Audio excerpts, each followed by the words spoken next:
Welcome to BizTech's Trade Conversation Show. Hi, I'm Brian Fernandez, and today we have our guest, Chris Humphrey, Executive Director of the EU-ASEAN Business Council. The EU-ASEAN Business Council is the leading representative body for European businesses in the ASEAN region, now advocating for policy changes that facilitate European investment and business development in Southeast Asia, benefiting both European stakeholders as well as local economies. Now established formally in 2014, the EU ASEAN Business Council has been active, organizing key business summits and engaging with European Commission, ASEAN governments, and related organizations. And with that, I'd like to welcome you back to the show, Chris. Great to hear from you since the pandemic. Thanks, Brian. Thanks for having me on. Now, Chris, a lot has changed since then. Geopolitically, we've had trade wars, competition from China. Walk through some of these changes that have happened in the last couple of years, unpack this, and then how that's had an impact on how European businesses view ASEAN. I think the first thing to say, Brian, I think we're in a very troubled world at the moment, as you and I are having this conversation. There are too many conflicts out there, and they unfortunately have the potential to really disrupt the global economy. What we've seen since the end of the pandemic, since you and I last had a conversation on this show, we've seen a remarkable recovery, particularly here in Southeast Asia. All the economies have come out of the pandemic, I think, stronger, fitter, with great growth rates. They've been taking advantage of supply chain diversification, and companies learned. They learned during the pandemic, and then they learned again as a result of Russia's illegal invasion of Ukraine, that they needed to diversify their supply chains. This is not just about decoupling from China or a China plus one policy. It's just simple, basic economic business sense for people. We can't rely on single source supplies. We can't rely on just-in-time stuff. We've learned our lesson. We got our fingers burnt. We know we need to diversify. And I think what we've seen post-pandemic is a lot of that is happening. Southeast Asia as a whole has taken advantage of that. We've seen investments coming in from all around the world into the region. Building on their great economic progress, their great workforce, the great geographical location, and also, of course, it's becoming an increasingly important market in its own right for businesses as well. So I think overall, life has been good. We're entering now, I'm afraid, into a period, I think, of a bit of anxiousness with what's going to happen with the elections in America, what's happening in the Middle East right now, how much longer can the Russia-Ukraine conflict continue, what's going to happen with some of the major world economies. So it's a bit of trepidation, I think, looking ahead. But then equally, that also means where you're going to look for your investments going forward. And the bright spot is still Southeast Asia. And so, Chris, I want to ask you this because I thought it was staggering when I read this. Nearly 90% of European firms plan to increase their trade and investment in Southeast Asia over the next 5 years. Now, besides some of the points that you've raised, what are the fundamental reasons for the continued optimism around European businesses regarding ASEAN's growth potential? One of the things you alluded to is obviously markets. ASEAN itself is not just a place where you set up a factory. Now, ASEAN also has consumers to buy your products. You've made the point exactly, Brian. ASEAN has growing economies. It has growing middle classes. The middle classes spend money. And they spend money on TVs and refrigerators and microwaves and cars and motorbikes and holidays and flights and everything else. And that is part of the attraction. People aren't just coming here. European firms aren't just looking at ASEAN as somewhere I can build stuff relatively cheaply and export it back to Europe or export it to the US or to Japan or Korea. They look at it as I can build things for the local market as well. I think, and as we see ASEAN hopefully moving forward even more on its own regional integration agenda, we'll see more and more of that because the markets come closer together and the economic growth becomes much more evened out across the region. So it's not just the big economies of Indonesia or Malaysia or Thailand or the very developed ones like Singapore. It all spread out across the whole region, and that's part of the attractiveness of ASEAN. Coupled then with amazing urbanization rates, and we have a discussion about the environmental impact of that. But urbanization rates going up also means that natural markets are improving for businesses. It also means that the workers are congregating in in urban locations, which makes it easier when you're having factories on the edge of cities as well to find your workforce. Education is improving across the region as well. And then ASEAN is going through a remarkable digital transformation. It's probably got more unicorns than anywhere else in the world. The population is relatively young and extremely tech savvy. And all of this actually helps businesses think, where do I want to invest next? Now, I'm going to come back to you on that little bit on the digital economy a little later on. But let's talk about some of the maybe not so good stuff that's happened. Now, you alluded to the fact that one of the key beneficiaries of this China plus one and supply chain diversification has been ASEAN. So countries like Malaysia, for example, have really benefited from this. However, in the same study that I read, 88% of respondents have flagged inefficient supply chain processes as a significant barrier within ASEAN itself. Now, this is a really big concern. How can ASEAN improve its supply chain processes to maintain that edge? It is a concern. ASEAN is meant to be making better progress on things like efficiency of customs procedures and removing non-tariff barriers to trade. I'm afraid European businesses still see those as difficulties. I think only 2% of the respondents in our recent survey said customs procedures were speedy and efficient. And that's been that sort of number for the last few years. And that's something that needs to be addressed. Companies, whilst they are looking to diversify their supply chains, need to make sure that they can still use them efficiently as well, for all sorts of reasons, not just cost reasons. So there is work that needs to be done. Now, to be fair to ASEAN, they are working currently on an upgrade of their own internal trading goods agreement. We are very confident about the direction of travel on that.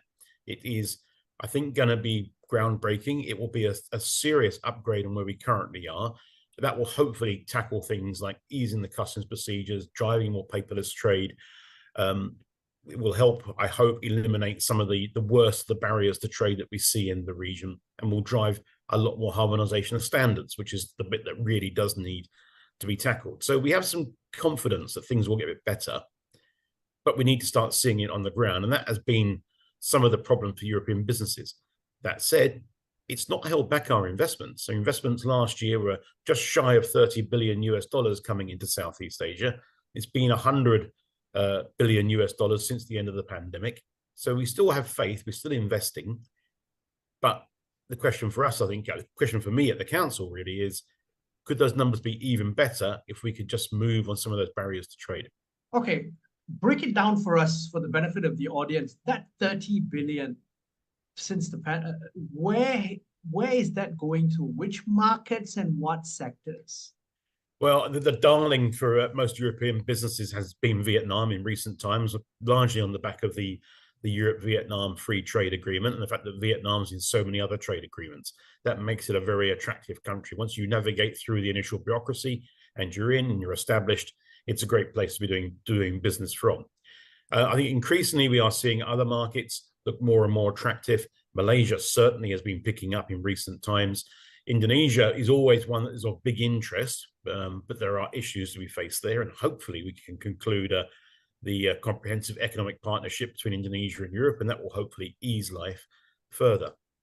In terms of sectors, it's a really broad sector of stuff from European businesses. We've seen pretty significant investments in pharmaceuticals and medical elements, investments still in automotive, investments on the tech side of life. Firms want to come here and do manufacturing, and it covers almost every sector you can think of. So, Chris, and you alluded to this, obviously, free trade agreements are really important. Let's take a macro view of this, really. It's really crucial, isn't it, for ASEAN to get its act together in terms of more multilateral or ASEAN-based free trade agreements with Europe in order to spur even more investment into markets? It is, in my view, and that's something the council's been campaigning for a long time.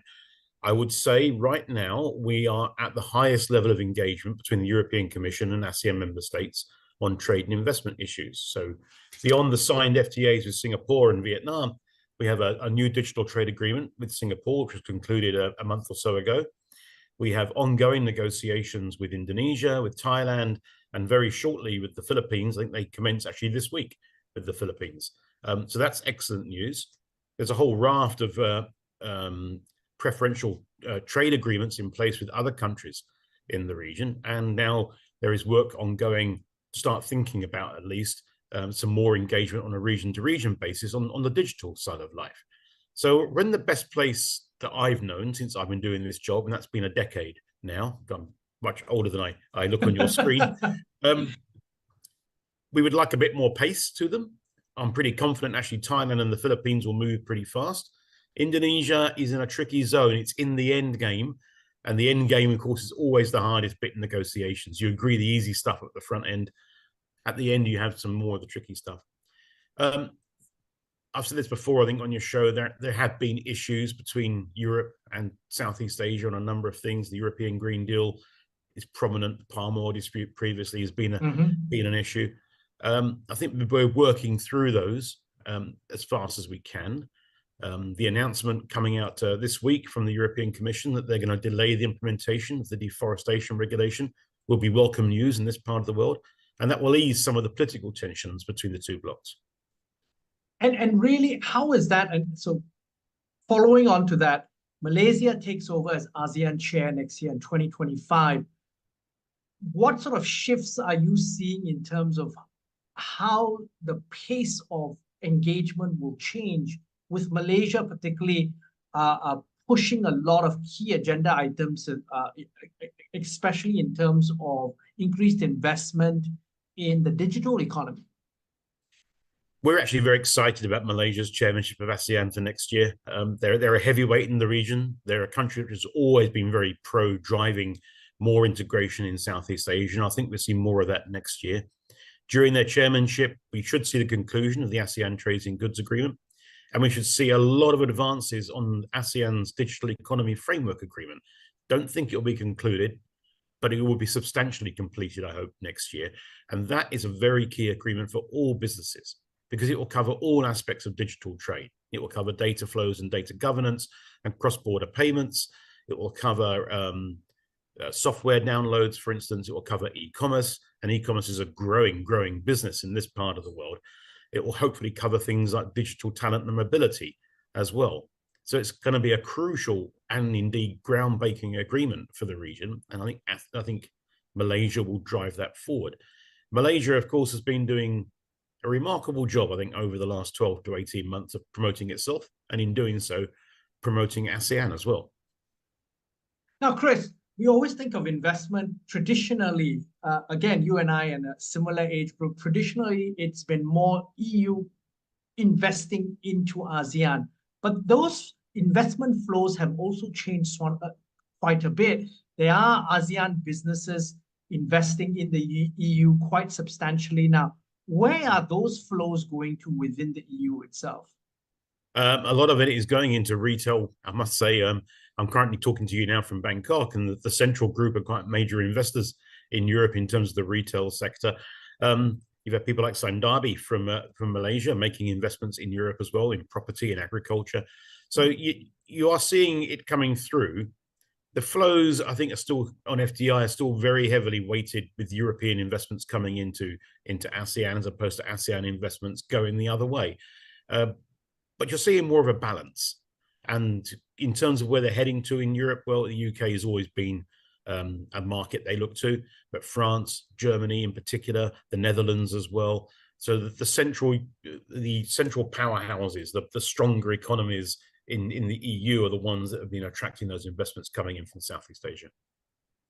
Now, Chris, looking ahead with a crystal ball, and obviously we're in the final quarter of 2024. Where are your members looking to deploy investments in 2025 and 2026?